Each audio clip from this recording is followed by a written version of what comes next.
kasaysayan, kababalaghan at iba pa ating tuklasin dito sa Historiador.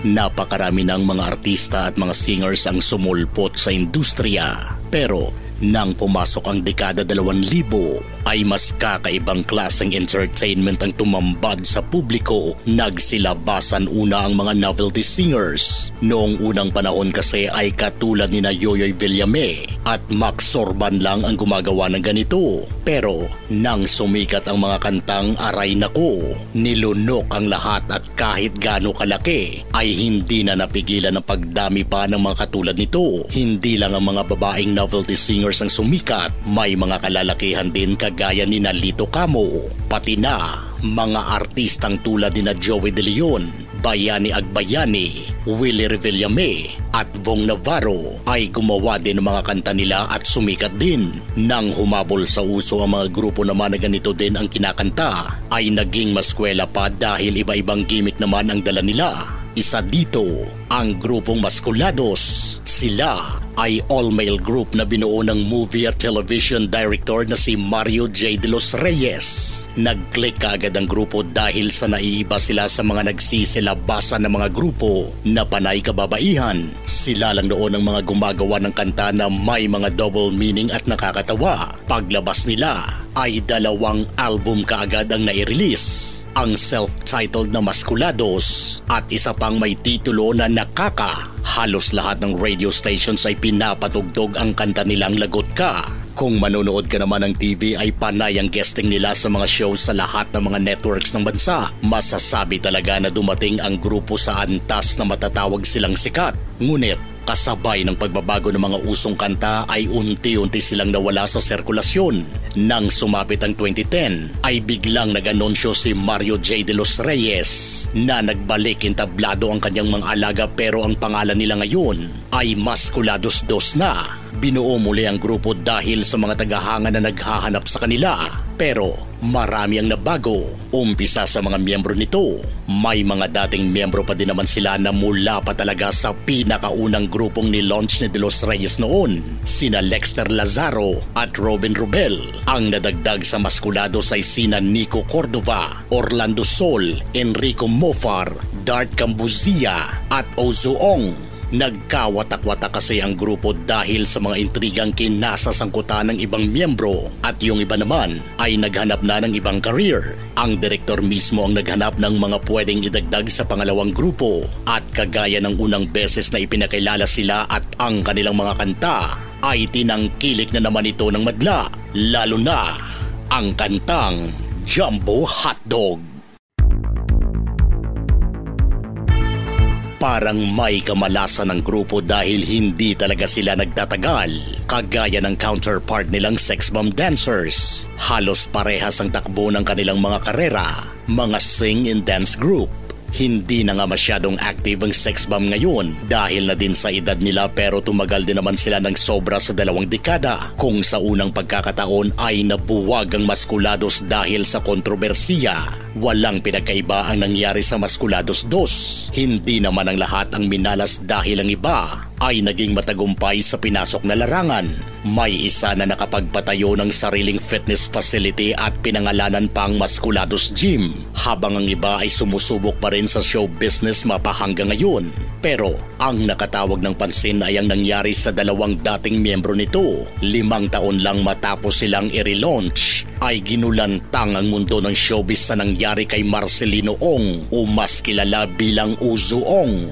Nabaril ang 29 anyos na binata ng mga carnappers na umagaw sa kanyang sasakyan na Toyota Hilux noong August 2, 2015. Nangyari ang krimen sa mismong subdivision na tinitirhan ni Ong sa Primrose Hill Subdivision na matatagpuan sa Angono, Rizal habang papauwi ito ng madaling araw. Ayon sa sinabi ng mga investigador, hinarang ang sasakyan ni Ong at may lumabas na mga di kilalang mga kalalakihan. Sinubukang lumaban ng maskuladong si Ong at tumangging bumaba habang tinututukan ito ng baril. Sapol sa dibdib si Ong nang ito'y pinaputukan. Kaagad na dinala ng mga salarin ng itim na Hilux ni Ong at iniwan siya sa kalsada. Sa kasamang palad ay binawian ito ng buhay bago pa nadala sa ospital. Ayon sa kapatid ni Ong na si Maan, hindi sila naniniwala na personal ang rason ng pagkadali ng kanyang kapatid. Wala raw kaaway ang kapatid nito at lumalabas lamang daw ito kung may show o kailangang tapusing trabaho. Wala ding lumabas na saksi sa nangyari noon. Matapos ang halos 2 buwan ay may nahuling 3 lalaki sa Dasmariñas, Cavite sa kaso na may kaugnayan sa ilegal na bato at karnaping. Pero hindi para sa sasakyan ni Ong ang kaso, kundi sa isang seaman na taga-Angono, Rizal na nagngangalang Arnis Jan Agbayani. Napag-alaman na si Agbayani ay pinagnakawan at tinodas rin. 2 linggo matapos nilang makarnap ang sasakyan ni Ong, nahuli si Christopher Kyle Ernie sa Dasmariñas, Cavite habang minamaneho ang sasakyan ni Agbayani. Kasama din nila sina Ariston Jimena at Rakino Umagap.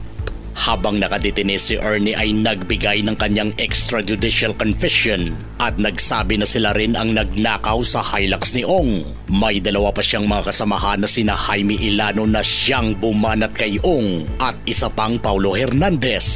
Ang nagngangalang Paulo Hernandez de Omano ang nagbigay sa kanya ng impormasyon tungkol sa biktima at kung saan nila ito tatambangan para nakawin ang sasakyan nito.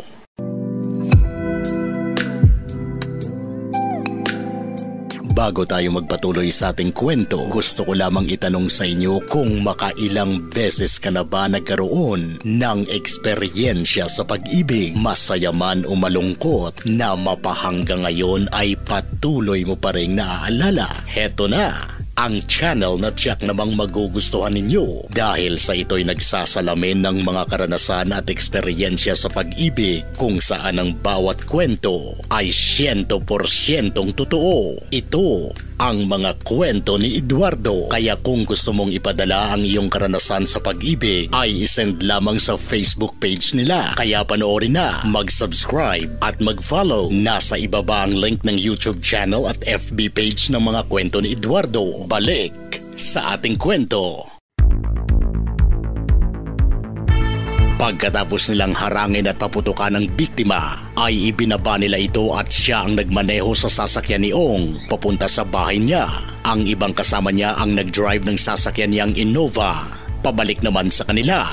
Matapos ng ilang oras ay inutusan naman siya ni Ilano na dalhin sa isang shop ang sasakyan para mapapinturahan ng ibang kulay dahil kumalat na ang balita tungkol sa pagkadali kay Ong. Nang matapos ipatrabaho ang sasakyan, dinala di umano ni na Ernie at Hernandez ang sasakyan sa bahay ni Ilano sa Dasmariñas. Bago nila dinispatsa ang ibang gamit ni Ong, hindi na na-recover ang sasakyan ni Ong at walang ibang impormasyon ang ibinigay kung kanino man ito na ibenta. Makaraan ng 2 linggo ay si Arnis Jan Agbayani naman ang nai-report na nawawala na nagmamaneho ng Subaru Forester nito. Isang seaman si Agbayani at inireport siyang nawala noong December 16, 2015. Makaraan ng 2 araw ay natagpuan itong nakabalot ng car cover at wala ng buhay sa Tagaytay City. Hindi pa naidispatsa ng grupo ang sasakyan ni Agbayani hanggang natsyempohan sila ng mga pulis at nahuli noong October 9, 2015. Matapos magbigay ng kanyang salaysay ay idinitine si Ernie sa Dasmariñas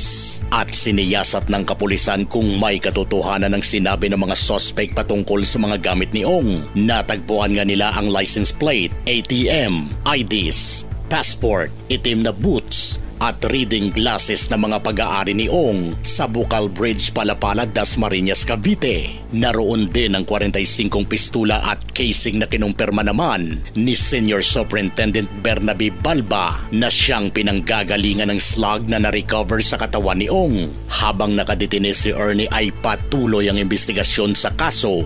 Pero walang murder case ang naisampa dito kaya nakapagpiyansa ito at nakalabas. Bailable ang kasong karnaping at kaso niya sa iligal na bato. Wala ring kasong naisampa laban kina Ilano at Hernandez. Nang makalabas ng kulungan ay umiwas na sa mga otoridad si Ernie. Lalo na nang maglabas ng warrant of arrest si Judge Maria Conchita Lucero de Mesa noong November 2016. Matapos na mahigit 1 taon ay nakumpleto na ang mga ebidensya sa pagtodas at pagkarnap sa sasakyan ni Ong. Taon mahigit muli ang lumipas bago naubos ang swerte ni Ernie. at mga kasamahan nito. Sa bisa ng warrant of arrest relating to homicide case of Marcelino Ong ay nahuli ang suspect sa isang bakanting lote sa may Atherton Street sa Barangay Lucia kasama sina Joselito Pangilinan at Redlane Eclarinal. May isa pa sanang suspect silang kasama pero nakatalo nito sa may sapa at iniwan na lang ang sasakyan niyang Kia Picanto. Ang suspect ay nagngangalang Dennis Franco. Lulan sila ng sasakyan ni Agbayani na iniba na ang kulay mula blue ay ginawa na itong itim. Hindi na nakatakbo pang grupo ni Ernie at tuluyan na silang nasakote ng mga pulis. Maliban sa masamang nangyari kay Ong, ay may isa pang orihinal na miyembro ng Maskulados na si Ruben Rubel ang nadakip naman ng Taguig Police Community noong January 18, 2018. Nagsasagawa ng simultaneous anti-criminality law enforcement operation o SACLEO ang kapulisan ng madaling araw sa may ML Quezon Avenue sa may Barangay Lower Bicutan. Ayon kay PCP2 Commander Senior Inspector Jonathan Aribe, si Rubel ay nagmamaneho ng Toyota Vios at tumigil sa gilid ng daan habang nakahazard ang ilaw ng sasakyan. Maya-maya pa'y may lumapit na lalaking walang pang-itaas na damit na napag-alamang. Ang pangalan ay si Rodel Isaac at may inabot ito kay Rubel. Nang mahalata ng lalaki na may papalapit ay dali-dali itong tumakbo. Alanganin na para umalis si Rubel sa lugar kaya hinintay na lamang niyang makalapit ang mga kapulisan sa kanya. Nagpakilala pa itong isang artista at sinabing miyembro siya ng grupong Maskulados. Tinanong ito ng mga pulis kung ano ang transaksyon niya kay Isaac. Subalit, hindi nagsalita si Rubel. Samantala, naabutan naman ng ibang miyembro ng SACLEO si Isaac kung saan nakuhanan nito ng isang sachet ng ipinagbabawal na bato. Maliban dito ay may napulot ding isa pang pakete na itinapon ni Isaac nang nagtangkang tumakas ito. Umaabot sa 2.4 na gramo ng ilegal na bato ang nakuha mula sa kanya. Nahuli ang dalawa at napakulong sa kasong illegal possession ng illegal na bato. Pero ang sabi ni Rubel ay casual user lamang siya. Gumagamit lamang daw tuwing may trabaho na kailangang lagariin. Ngayon ay magre-relaunch na naman ang Maskulado sa pagpasok ng 2023. Ito ay nasa ilalim ng Mariket Artist Management. Kasali pa din ang nahulihan ng bato na si Rubel sa bagong grupong ito dahil nakapagpiyansa naman daw ito pagkatapos na makulong. Hindi naman daw sila nabuwag pero naglaylo lamang daw.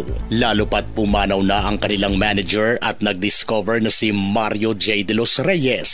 Ang grupong ito ay gusto pa ring magpatuloy sa industriya. Sana lang ay maging maganda na ang maging kapalaran nila sa hinaharap. Ikaw, balak mo bang sumali sa Maskulados?